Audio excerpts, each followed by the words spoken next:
The scent of damp earth and late autumn leaves clung to Anya Sharma's clothes, a comforting residue of her day's work. She kneaded the tension from her shoulders, the chill seeping into her bones despite the warmth of her meticulously designed home. The twilight hues painted the living room in shades of charcoal and bruised plum, illuminating the precise angles of the minimalist furniture, the vibrant art, the perfectly aligned books. Everything in this house, like Anya herself, was a testament to order, to beauty carved from chaos. For 5 years, this house had been her sanctuary, a physical manifestation of the life she and Rohan had painstakingly built. Their marriage was like her landscape architecture projects, thoughtful, planned, growing organically, but with firm, invisible structures. Rohan, with his easy charm and quick wit, had been the perfect counterpoint to her introspective nature. He was the sun to her soil, nurturing the dreams she had carefully planted. They had no children yet, a quiet ache she buried deep, but they had a future, a carefully curated vision of shared peace and profound honesty. Or so she believed. Rohan was away on a business trip, a fact that usually left a gentle ache of absence, but also granted Anya's space for her own quiet rhythms. Tonight, a subtle hum from his old laptop, tucked away on a seldom-used shelf in his study, caught her attention. He'd rarely used it anymore, preferring his sleek new work tablet. Curiosity, a gentle, harmless current, nudged her towards it. Perhaps she could upload some new photos of their recent trip, surprise him. The laptop whirred to life, a familiar but forgotten interface blooming onto the screen. He'd left his email open. A quick glance, a flicker of an unfamiliar name, Lena Petrova. The subject line was innocuous enough. Leo's birthday party, final plans. Anya's brow furrowed. Leo? They didn't know anyone named Leo. Her finger hovered over the trackpad, a faint tremor, an instinctive pause before stepping into an unknown space. She clicked. The email thread unfolded, a chilling tapestry woven with threads of tenderness and familiarity. Our son's upcoming birthday. He asks about you every day. He drew you a picture, something fierce and wonderful. The words, mundane in their context, became lethal blades in Anya's mind. They were addressed to Rohan. His replies were equally intimate, filled with a paternal affection she had never seen, never imagined existed for anyone but their future child. He spoke of arranging visits, sending gifts, his love for Leo. The room spun, the carefully aligned books blurring into an indistinguishable mass. The chill from outside was nothing compared to the icy dread that seized her. Her breath hitched, catching in her throat, a jagged shard of glass. 5 years. 5 years of shared smiles, whispered secrets, tender touches, and beneath it all, this festering secret. A child. His child. Her world, so meticulously ordered, so perfectly proportioned, began to buckle and crack like ice under a sudden immense weight. She didn't scream, she didn't cry. The emotions were too vast, too overwhelming to be contained by such simple reactions. Instead, a profound numbness descended, a protective shroud. Her mind, which usually so precise, became a chaotic static, unable to process the enormity of the betrayal. She read the emails again, her eyes tracing the familiar syntax of Rohan's messages, searching for a clue, a loophole, a reason for this impossible reality. But there was none. The truth was stark, undeniable. The sound of Rohan's key turning in the lock hours later pierced the unnatural silence of the house. He walked in, humming a cheerful tune, his suitcase rolling softly behind him. His smile, usually a source of warmth, now felt like a cruel mockery. He looked at her, standing there in the dim light of his study, the laptop screen still glowing faintly. His eyes widened, his smile faltered, and a slow, creeping horror dawned on his face as he followed her gaze to the screen. Anya, what? His voice was a strangled whisper, the easy charm stripped away, replaced by raw fear. She didn't need to speak. Her silence was a roar, her stillness a hurricane. Her gaze was not accusatory, but vacant, utterly devoid of emotion, a mirror reflecting the shattered landscape of her soul. Rohan's confession was a broken cascade of words, spilling out like blood from a wound. He hadn't known about Leo until after they were married, a brief, messy relationship, years ago, before he met Anya. Lena had disappeared, then reappeared years later, contacting him when Leo was a toddler, needing support, wanting Leo to know his father. He'd been terrified of losing Anya, of ruining their future, of her judgment. He'd rationalized it, compartmentalized it, convinced himself he could manage this impossible secret. He'd loved her too much to risk it all. Each word was a fresh cut, but Anya felt nothing. The numbness held, a fragile dam against the flood of agony. She saw Rohan's face contorted with shame and despair, tears streaming down his cheeks. She saw his pathetic attempts to justify, to explain. But all she could hear was the echo of "our son," the insidious lie that had permeated every shared moment of their marriage. The ground beneath her feet had not just shifted, it had crumbled entirely. She was falling, endlessly. Later, she found herself huddled in the guest room, the door locked, the space around her a cold, empty void. The precise angles of the minimalist furniture, the vibrant art, the perfectly aligned books, all seemed to mock her. The order she craved, the beauty she created, had been built on a foundation of sand, on the quicksand of a profound, years-long lie. The truth, when it finally hit her, was a physical blow. Her stomach cramped, a wave of nausea sweeping over her. She pressed her hands to her temples, trying to contain the chaos within, but it was like trying to hold smoke. The image of a small child, an innocent boy, woven into the fabric of her husband's life, was the most unbearable reality of all. This wasn't just about betrayal. It was about the shattering of her very concept of family, the desecration of a future she had meticulously envisioned. The autumn leaves outside continued their silent, ceaseless fall, each one a whisper of the life she was shedding. The days that followed blurred into a melancholy haze, punctuated only by the dull ache of existence. Anya moved through the house like a ghost, her presence marked by the silent thrum of unbearable sorrow. Sleep was an elusive concept, chased away by a carousel of images. Rohan's tear-streaked face, the innocent face of a child she'd never met, and the cold, stark words on a laptop screen. Her body, usually so attuned to the rhythm of her work, rebelled. Food turned to ash in her mouth, her limbs felt heavy, and a constant low throb pulsed behind her eyes. The house, once a sanctuary of shared dreams, now felt like a gilded cage, each corner a silent witness to the demolition of her carefully constructed world. Rohan's presence was a constant, suffocating weight. He hovered, a man consumed by guilt and fear, his eyes red-rimmed and pleading. He spoke in low, broken sentences, apologies dissolving into choked sobs. He recounted the story again, from his terrified reaction to Lena's unexpected call years ago, to his misguided attempts to manage a secret life, convinced that the truth would only bring destruction. He spoke of the unbearable burden he had carried, the constant fear of discovery. Anya listened, but the words were hollow.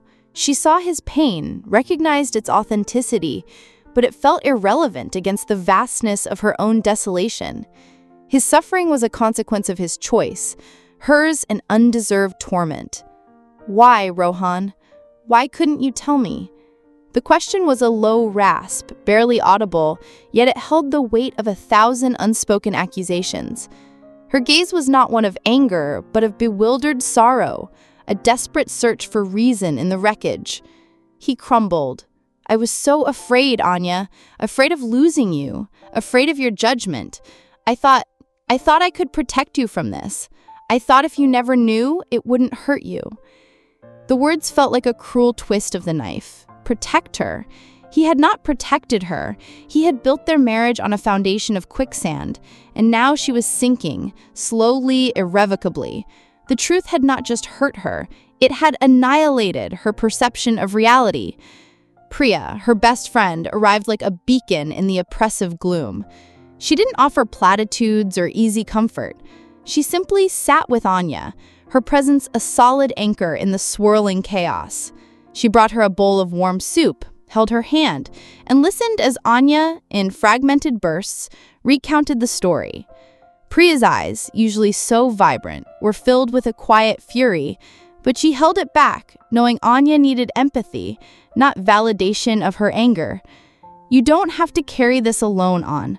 Priya's voice was gentle but firm. "You need to talk to someone who can help you untangle this." Anya resisted. Her pain felt too private, too grotesque to be exposed. But Priya persisted, gently pushing her towards Dr. Eris Thorne, a psychologist known for her work with trauma and betrayal. The first session with Dr. Thorne was like walking into a dimly lit room after years in the dark. Anya sat across from the therapist, her hands clasped tightly in her lap, her voice flat and devoid of inflection as she recounted the bare facts. Dr. Thorne listened, her gaze steady and compassionate, without judgment, without forced pity. "Anya," Dr. Thorne said softly, "what you're experiencing is a profound grief. You're grieving not just the betrayal, but the loss of a future you believed in, the loss of your sense of security, and perhaps even a loss of your own identity within that relationship." Anya nodded, a single tear tracing a path down her cheek, the first she had shed since the revelation. Dr. Thorne had put words to the shapeless agony that had consumed her.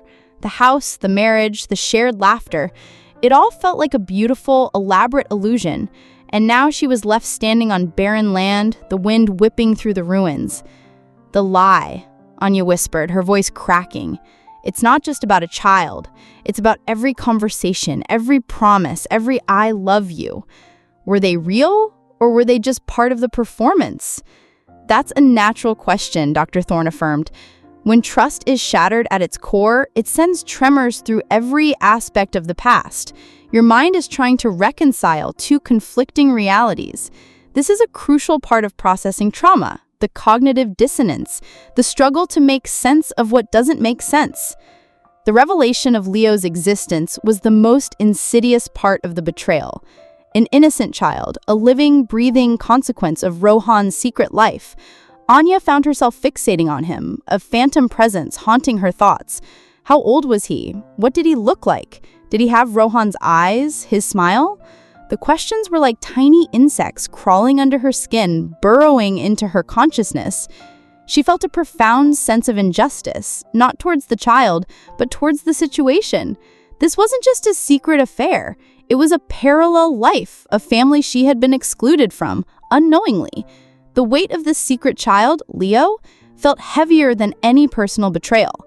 He was a constant, undeniable monument to Rohan's deceit. Her mind replayed memories, a shared joke with Rohan about future children, a casual remark about the joys of parenthood, a wistful glance at a family in the park. Each memory, once a source of warmth, now felt tainted, a cruel twist of the knife. Was he thinking of Leo then? Was he imagining a life with that child, even as he promised a future with her? The ambiguity was tormenting, a constant battle between what she thought was real and what she now knew was a carefully constructed facade. The garden outside her window, once a source of peace, now felt like a metaphor for her own internal landscape, beautiful but with a deeply hidden rot at its roots. The vibrant colors of autumn were fading, giving way to the stark skeletal branches of winter, a reflection of the desolation within. She was in a maze of betrayal, navigating endless corridors of pain and confusion, desperate for an exit, but seeing only shadows. The email arrived like a soft, persistent rain on a window pane, unwelcome but impossible to ignore. The sender was Lena Petrov. The subject line, polite yet firm. Regarding Leo. Anya stared at it for a long time, her heart a frantic bird trapped in her chest. Rohan had mentioned Lena was trying to formalize contact for Leo. Now the abstraction had a name, a digital presence, a tangible demand. Anya walked into the kitchen, where Rohan sat, nursing a mug of tea, his face still etched with worry lines that seemed permanently etched into his skin. She placed her phone, screen up, on the counter between them. He glanced at it, his eyes widening in alarm. "She wants to meet," Anya stated, her voice flat, devoid of inflection. Rohan flinched. "Anya, you don't have to. I can handle this. I can meet her. This isn't your burden." "It became my burden the moment you chose to lie to me for 5 years," Anya countered, her voice rising slightly, a flicker of the old anger. "I need to understand. I need to see this through for my own sanity." Priya, who had been a constant grounding presence, supported her. "En, you've been hiding from this. You need to face it. Not for him, not for her, but for yourself, to take back control." The meeting was arranged for a neutral coffee shop, chosen for its quiet corners and large anonymous windows overlooking a bustling street. Anya arrived early, her stomach a nest of agitated butterflies. She chose a table tucked away, observing the stream of passers-by, trying to steady her racing mind. Every person who entered seemed to carry the weight of their own unspoken stories. Lena Petrov arrived promptly. She was not what Anya had imagined. Not glamorous, not overtly threatening. Lena was understated, with kind eyes and a quiet strength that belied the turbulence of her situation. She wore simple, practical clothes, her dark hair pulled back in a neat bun. Her face held a familiar weariness, a subtle vulnerability that Anya recognized in herself. "Anya," Lena began, her voice soft yet clear, "thank you for agreeing to meet." Anya simply nodded, her throat tight. She studied Lena, trying to discern the woman Rohan had kept secret, the woman who had mothered his child. There was no malice in Lena's gaze, only a profound weariness, an echo of the unspoken sacrifices she had made. "I know this is incredibly difficult for you," Lena continued, her hands clasped on the table. "And I want you to know I never intended to cause you pain. I truly didn't. When I found out I was pregnant, Rohan and we weren't a couple. He wasn't ready for a child, for a family. He was immature, scared. I chose to raise Leo alone for a long time, not wanting to disrupt his life. But Leo is getting older. He asks about his father. He deserves to know his full story. I reached out to Rohan because it was becoming necessary, not because I wished to harm you." Anya listened, her initial indignation slowly giving way to a more complex emotion, a raw, wounded understanding. Lena's words, devoid of accusation, painted a picture of a different kind of pain, a different kind of burden, a woman who had made a different kind of choice out of necessity and love for her child. "He told me he didn't know about Leo until after we were married," Anya finally said, her voice thin. Lena's eyes softened with a flicker of what Anya recognized as pity, but not condescension. "He was always afraid, Anya, of confrontation, of disappointing people. It was easier for him to bury things than to face them.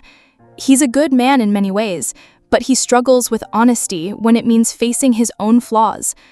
The conversation wasn't a confrontation as Anya had envisioned, not a catfight for a man.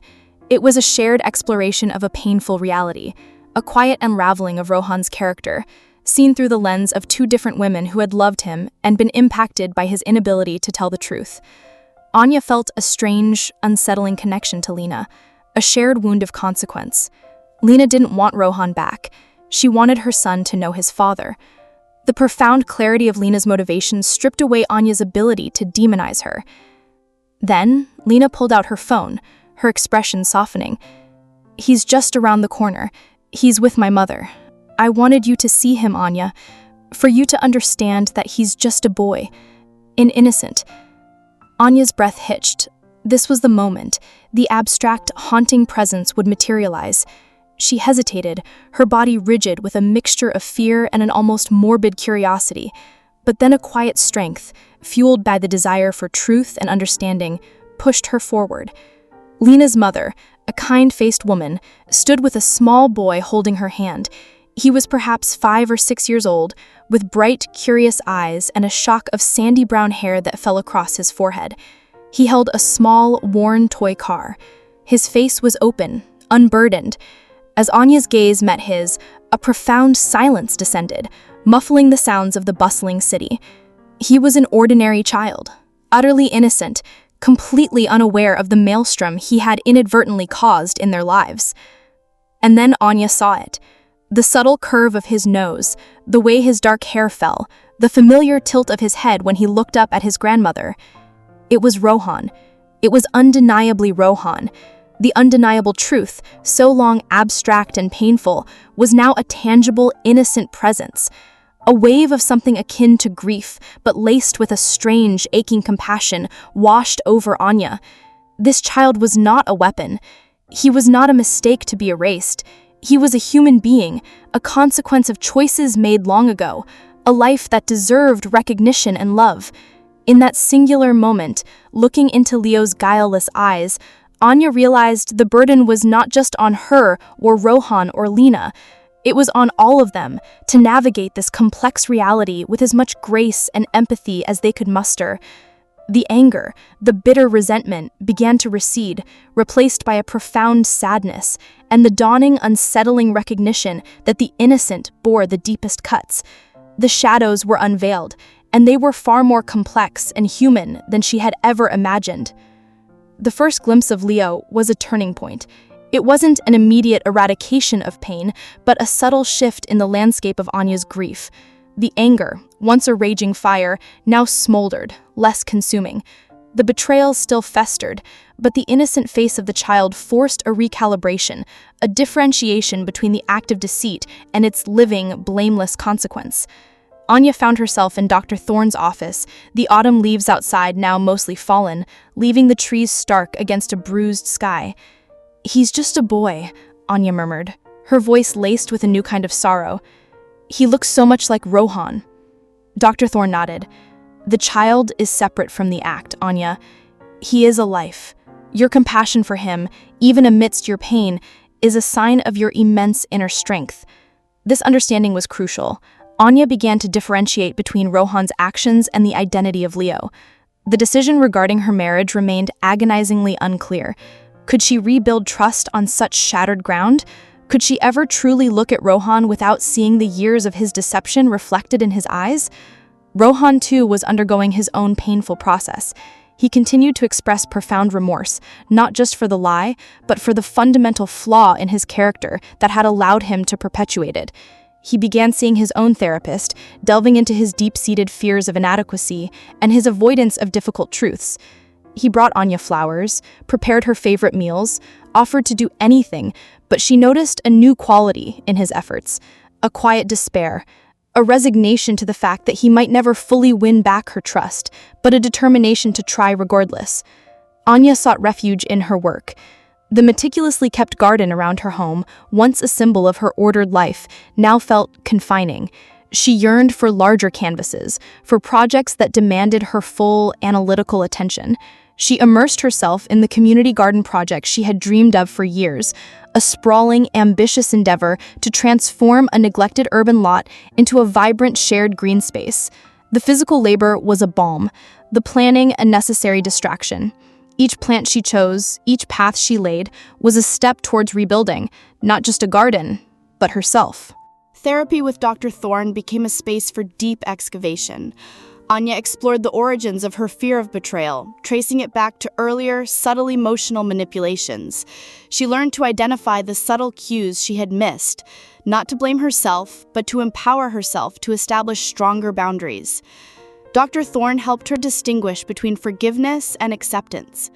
Forgiveness is not necessarily about condoning the action, Anya, Dr. Thorne explained, but about releasing yourself from the burden of anger and resentment.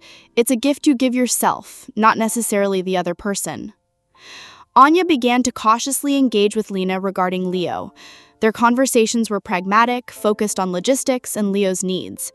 Anya watched Lena, noticing her quiet strength, her resilience, her unwavering focus on her son. She began to see Lena not as a rival, but as another human being navigating a complex, unintended reality. They were connected by a shared, albeit painful, truth, and by an innocent child who deserved a stable, loving environment. One afternoon, Anya met Lena and Leo at a park, ostensibly to discuss Rohan's visitation schedule. Leo, oblivious to the undercurrents, ran towards the playground, his laughter echoing. Anya watched him, his small hands gripping the monkey bars, his unbridled joy. She saw Rohan in his movements, heard echoes of his laughter, and something within her shifted again. The boy was an innocent. He deserved no less love or attention because of the circumstances of his birth or his father's mistakes. The slow, gradual thawing of her heart was arduous. There were still days when the pain was a raw wound, when the feeling of betrayal would overwhelm her, leaving her gasping for breath. But the sessions with Dr. Thorne, Priya's unwavering support, and her own purposeful work began to build small, fragile bridges across the chasm of her despair. She started sketching designs for the community garden, not just as a project, but as a symbolic act of renewal. It was a space where disparate elements would come together, where growth would emerge from forgotten ground, where connection would flourish. Anya learned to sit with the discomfort, to acknowledge the wounds without letting them define her. She started to realize that her identity was not solely tied to her marriage or Rohan's truthfulness. She was Anya, the landscape architect, the empathetic friend, the woman capable of profound love and resilience. Reclaiming herself meant acknowledging the pain, but not allowing it to consume her. It meant redefining what a good life looked like, not as one free from pain, but one lived with authenticity and strength, even in its shattered form. The long internal winter was slowly, tentatively beginning to recede. The first signs of spring were a quiet triumph. Tiny shoots pushed through the still cold earth, a fragile promise of renewal. Anya watched them, her heart resonating with their silent resilience. The community garden project, once a conceptual solace, was now a tangible reality. Volunteers, drawn by Anya's passionate vision, worked alongside her, transforming the neglected urban lot into a vibrant tapestry of green. Each turned clod of earth, each planted seed was a quiet act of defiance against the desolation she had felt. Rohan, too, had been a quiet, consistent presence in her life. He continued his own therapy, grappling with the profound impact of his choices on Anya and on himself. He respected her space, her need for distance, yet his efforts to mend, to express his remorse, were unwavering. He didn't demand forgiveness, he simply tried to earn it, one painful, honest conversation at a time. Anya saw a new depth in him, a humility born of immense suffering. He was no longer the charming, evasive man she had married, but a man stripped bare by his own truth. One afternoon, months after the initial revelation, Anya found Rohan in their living room, staring out at the garden she had meticulously cultivated. The air was thick with unspoken words. "Anya," he began, his voice raspy, I know there are things that can never be undone. I know I broke something fundamental. But I want you to know I'm committed to facing this, to being the man you deserve, to living with absolute truth, no matter how difficult. If you can never forgive me, I will understand, but I won't stop trying to be worthy of your trust. Anya turned to him, her gaze lingering on his face, seeing the raw vulnerability, the deep lines of remorse etched around his eyes. She thought of Dr. Thorne's words, "Forgiveness is a gift you give yourself." And then Anya thought of Leo, the innocent child, a bridge between two worlds, a quiet reminder that life was rarely black and white, that family could take unexpected forms. She thought of the roots she had painstakingly laid in the community garden, the deep, invisible networks that sustained life. Her own roots had been severed, but new ones were growing, deeper, stronger, nourished by a new understanding of herself. "Rohan," she said, her voice soft but steady, "I don't know if forgive is the right word yet. Some wounds heal, but the scars remain. But I am willing to build something new, something honest. Not the illusion we had, but something real. It will be harder, it will be different, and it will require radical honesty every single day." His eyes full of unshed tears met hers. It was not a grand reconciliation, not a sweeping declaration of reunited love. It was a cautious, fragile agreement to step forward, together, but with open eyes, acknowledging the wreckage of the past and daring to cultivate a future built on a foundation of stark, unvarnished truth. They would navigate the complexities of Leo's presence, integrating him into their lives in a way that prioritized his well-being, slowly, deliberately, as a testament to a new kind of family, a family forged not in conventional bliss, but in the crucible of shared adversity and radical acceptance. Anya's community garden project bloomed into a vibrant success.